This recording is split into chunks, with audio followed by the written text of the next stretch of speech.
Once again, we begin with a recap of our previous studies in Romans, since the Apostle Paul's thoughts here are like a stream where one thing leads into another.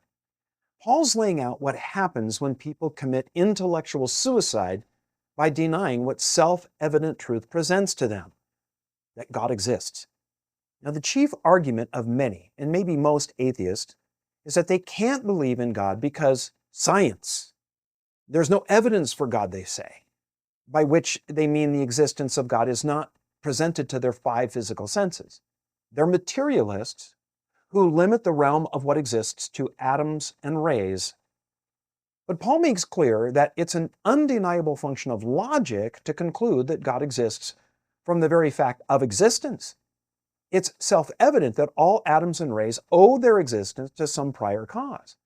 But since an infinite regression of cause is a logical absurdity, there must be something, some realm of existence without a cause that has always been, thus eternal, and that whatever that is that gave rise to all other existence, which is precisely what the Bible means by God. To reject that is to commit intellectual suicide that leads to foolish thoughts and dark hearts. When people persist in that unbelief, Paul says God gives them up. In other words, he lets them have what they're determined to have. And he uses that phrase 3 times. First, here in verse 24, God gives people up to a depraved sensuality. Then in verse 26, he gives them up to a depraved sexuality. And third, in verse 28, he gives them up to a depraved mentality. And we took a look at the first 2 of those last time. We're going to pick it up now at verse 28, and the third thing that God gives them over to, a depraved mentality. Verse 28. And even as they did not like to retain God in their knowledge, God gave them over to a debased mind.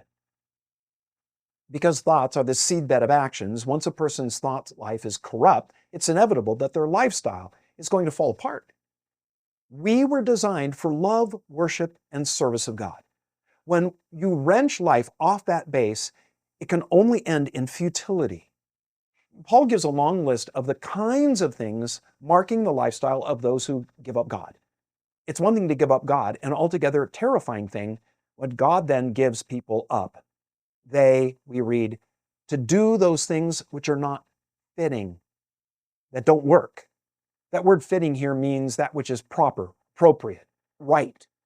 It fits because it's the proper place for it. These people do things that are not fitting. You've heard the phrase trying to fit a square peg in a round hole? That's the idea here. It doesn't work. Because we were created for a relationship with God, because that's why we exist. To reject God is to embark on a life of futility.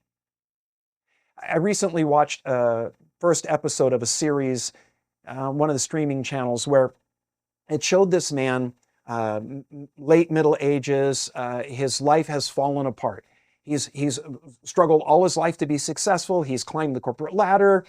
He's married to a beautiful woman. He has a child. They're enjoying a wonderful life in a mansion with nice cars and, all the accoutrements that mark success. And his life is utterly pointless and meaningless. He has absolutely no purpose to live beyond getting up each day and going to work, and eventually everything in his life falls apart. That's pretty much what we're finding here, what we're seeing in what Paul says in Romans. A depraved mind, they just give themselves over to living for what? The day's distractions. Well, we read on in verse 29, being filled with all, and let's stop right there. Then Paul gives a long sin list, 23 things, that begins with the word all. He says people who reject God are filled with all sin. Now, he doesn't mean that everyone commits all these sins, or that anyone committing any of them does all of that sin that they could do. We all know that some people are worse sinners than others.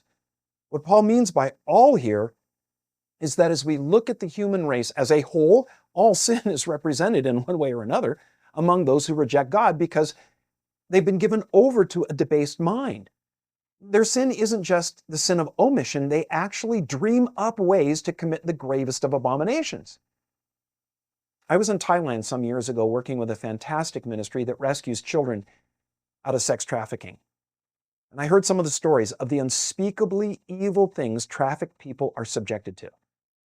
Those haunt me to this day. And I ask those telling me those things to stop before they got to even more evil stuff. I don't want that stuff in my mind. Not all sinners commit all sin, but all sin is committed by the human race as a whole. Now that list of 23 forms of sin, verse 29, being filled with all unrighteousness, sexual immorality, wickedness, covetousness, maliciousness, full of envy, murder, strife, deceit, evil-mindedness, they are whisperers, backbiters, haters of God, violent, proud, boasters, inventors of evil things, disobedient to parents, undiscerning, untrustworthy, unloving, unforgiving, unmerciful. You know, a list like this is the kind of thing that just begs for a word study. I'm going to leave that to you. Get out your concordance and go to work on these things if you want. I don't think that I need to give illustrations of any of this because the fact is we see them every day. For goodness sake, just chart the devolution of the average high school campus. In the 1950s, the main problem that teachers faced was chewing gum and running in the halls. I graduated in 1973. The main problems on my campus were pot and sex. But today, school shootings, drugs, and it isn't just boyfriends and girlfriends sneaking off to have sex. It's an out in the open expectation that teens are knocking it out. But let's be honest. The list that Paul rolls out here has been true of every generation. There's always been unrighteousness, sexual immorality, covetousness. Murder is not new, nor is backbiting and boasting. Disobedient kids are certainly nothing new. But Paul's not just identifying general human fallenness.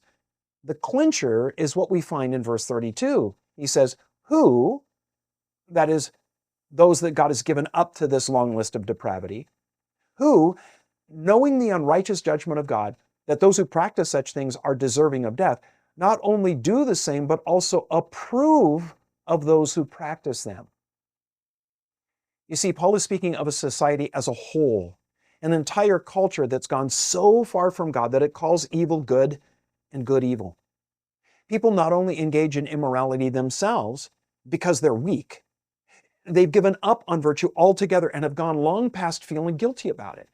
They now celebrate their sin and honor those who join them in it. They're entertained by evil, by the perverse, profane, debauched, and depraved. They make heroes of those who sin boldly and defiantly. They enshrine and honor those who defy God. Proving we live in that time, in the midst of that culture, requires you do nothing more than turn on the radio or the internet or the television. In the early 5th century, a quiet monk named Telemachus from the eastern reaches of the Roman Empire visited Rome. He'd heard of the great games in the Colosseum and decided to see what all the fuss was about. When two gladiators began their fatal contest, he rushed from his seat, jumped over the fence, and onto the field. With Jesus' words, "Blessed are the peacemakers," propelling him, he tried to separate the fighters. Now, the popular version of the story says that one of the gladiators, angry at the intrusion, stabbed and killed Telemachus. And when he fell, a hush came over the Colosseum. One at a time, the horrified spectators stood and left until the stadium was empty. And that, it is said, was the last gladiatorial contest in Rome. But the truth is this. It was the end of the gladiatorial contests, for sure. But it was the spectators who killed Telemachus. They were furious at his attempt to halt their entertainments and stoned him to death. His Christian convictions about the sanctity of life were despised by the crowd who demanded a good show for their coin. They came to see death.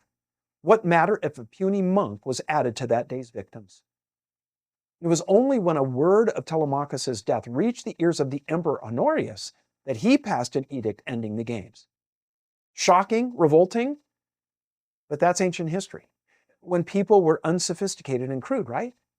Such could never happen today in our enlightened age.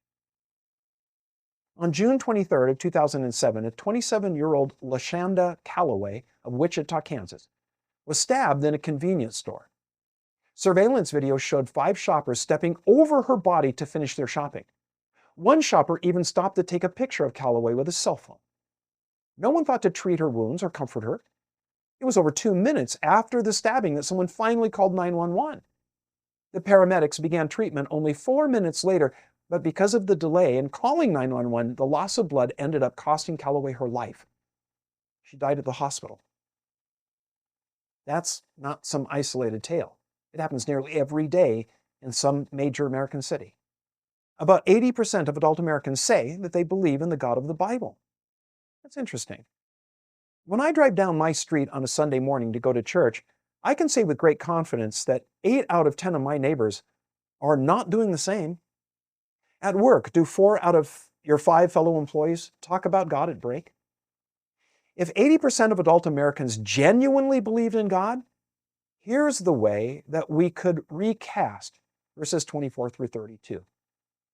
Therefore, because they honor God, He bestows on them self-control and purity. Since they consider their bodies as temples of the Holy Spirit, they cherish the truth of God and worship and serve Him as the Creator, blessed forever. For this reason, God rewards them with pure and wholesome lives, lived with carefree ease, even in their most intimate relations, so that all receive in themselves the reward of their fidelity. Because they acknowledge God in all things, He rewards them with a clear and sound mind. And because their thoughts are sound, they always do the things that ensure life works, being filled with righteousness, goodness, generosity, kindness, selflessness, life, health, honesty, and kindness. They're gentle in speech, always building each other up, lovers of God, respectful, humble, selfless, inventors of good and helpful things, obedient to parents, understanding, trustworthy, loving and merciful. Since they know and do the will of God, they possess an unsurpassed quality of life they refuse to hoard to themselves. But in love and concern for the welfare of others, they give hearty approval and honor to those who likewise live virtuously. Now, which reading more accurately reflects our time? What we find in the Bible or what I just read? Here's the thing. While the original does reflect the world in which we live, the Revised Version is what ought to mark the church.